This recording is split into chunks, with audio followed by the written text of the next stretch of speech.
Inasemekana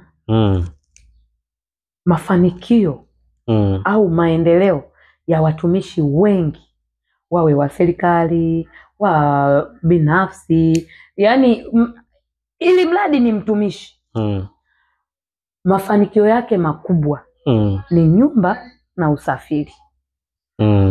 Yani akishapata nyumba akapata na usafiri, yeye amemaliza, ni doni kabisa mzuri. Imekaaje hii? Ana sijajua kwa nini hii seko huwa inaenda hivi. Yani unaweza kukuta mtu kabla hajaingia kwenye utumishi wote ule, ile wa taasisi, kampuni au serikalini, unakuta alikuwa na vision kubwa sana. Lakini akishatua tu kwenye utumishi focus yake kubwa ni vitu hivi, nitajenga ni gari. Yani yeye anahisi mafanikio yake makubwa ni kujenga nyumba na kupata usafiri, aidha ni pikipiki au ni gari au ni chochote kile. Umeelewa? Ni kitu ambacho ni kama kinarithishwa vizazi na vizazi. Yani ni kama kuna kalaana fulani kapo kwenye huo utumishi. Yani ni kama kuna sequence fulani hivi ipo hapo kwamba mtu anaamini hivyo. Lakini uhalisia mafanikio sio hayo tu. Sawa? Mafanikio yako mengi sana. Yani tunategemea mtu kiingia kwenye utumishi kwa sababu unapata mshahara, basi mshahara wako uwe kama ngao ya kufanya vitu vingine, yani vingi na vingi. Yani mshahara wako uwe daraja. Yes, iwe kama backup, yes. Lakini sasa asilimia kubwa ya watumishi wengi ukiwa hoji, anakuambia mimi hapa napambana nijenge. Yani nikijenga tu mwanangu mimi nimaliza.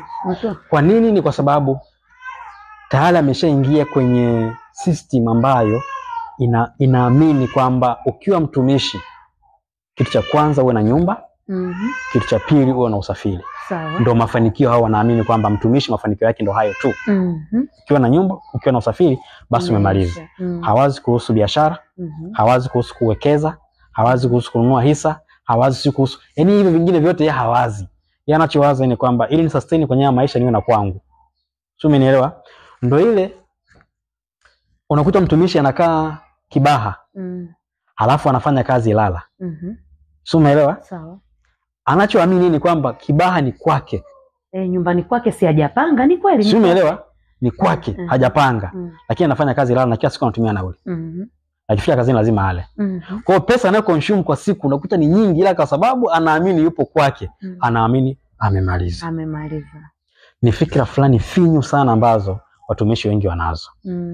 Na kuna haja kubwa ya kuwafanyia seminars watumishi ili waweze kufunguka kiakili. Sawa? Wasiamini katika vitu vidogo, waamini katika vitu vikubwa, kwamba mshahara wake aufanye kuwa daraja ya kufanyia vitu vingine. Yani mtumishi ukiwa na biashara, hata biashara ikifa, mshahara wako ni backup. Inaweza kukusaidia kukupushi ukaendeleza biashara yako. Ni tofauti na yule ambaye anategemea biashara peke yake. Akifa huyu mtu, ina maana kila kitu amepoteza. Lakini wewe unakuwa una advantage ya kufanya vitu vingi zaidi. Asilimia kubwa matajiri wengi duniani sio watumishi. Sio, umeelewa? Watumishi ni asilimia 0 ya matajiri duniani. Sawa. Lakini matajiri wengi wapo kwenye biashara, ujasiriamali. Either mwingine ambaye anaweza kuwa nafasi ya pili ya utajiri ni yule ambaye amerithi kutoka kwa wazazi. Lakini most of them ni wafanyabiashara, ni wajasiriamali. Ndio hao wengi ambao unakuta wameshika soko kubwa la utajiri. Kwa hiyo maana yake unanithibitishia kwamba watumishi wengi wana nafasi kubwa ya kufanya mambo makubwa. Wana nafasi kubwa sana ya kufanya vitu vikubwa zaidi hata hao wengine, kama wakifunguka. Lakini yes, na kama wakiutumia muda wao vizuri. Tuna tabia moja watumishi kwamba nikitoka kazini mimi ni kulala tu, nishachoka kazini. By the way, nimechoka. Kwa mfano ni mwalimu amesimama muda wote toka asubuhi, akirudi nyumbani sana afika anapumzika. Lakini at that time ungeweza kufanya kitu kingine ambacho kinakuingizia pesa out of muda wako wa kazi. Sio, unaelewa? Kuelewa. Kuna watu mjini hapa unakuta ni daktari anafanya kazi za hospitali zaidi ya 3. Yaani unakuta yeye kaajiriwa Amana. Lakini anafanya kazi Aga Khan, anafanya kazi si wapi, ana hospitali zaidi ya 3 anafanya kazi. Huyu mtu kutoa kwake nyumbani nakuta saa 5 usiku, saa 6 ametoka kwenye majukumu. Alafu akifanikiwa unaanza kujiuliza mbona wote sisi tunafanya kazi afu yeye ana mafanikio zaidi. Mwanzako kawekeza muda mwingi kwenye utafutaji. Wewe ukitoka kazini unaenda kulala, tafsiri yake ni kwamba umelizika na kile ulichonacho. Kama tu umeshalizika kwamba nyumba na gari ndio mafanikio yako, ina maana huwezi kuinvest muda mwingi kwenye kutafuta. Huo ndio uhalisia. ina maana utakuwa na muda mchache sana kwenye utafutaji. Muda mwingi utakuwa unabweteka tu kwa sababu unaamini mimi focus zangu si malengo yangu si mawili tu, nipate nyumba, nipate gari. Full stop.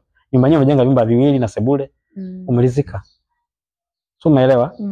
Lakini tufunguke zaidi, kuna vitu vingi sana vya kufanya out ya hiyo mishahara ambayo mnaitegemea. Umeongea vizuri sana, na nadhani kuna mtumishi mmoja au mtumishi mwingine atapata kitu, lakini kama ana cha kwake na yeye hata kuja nacho.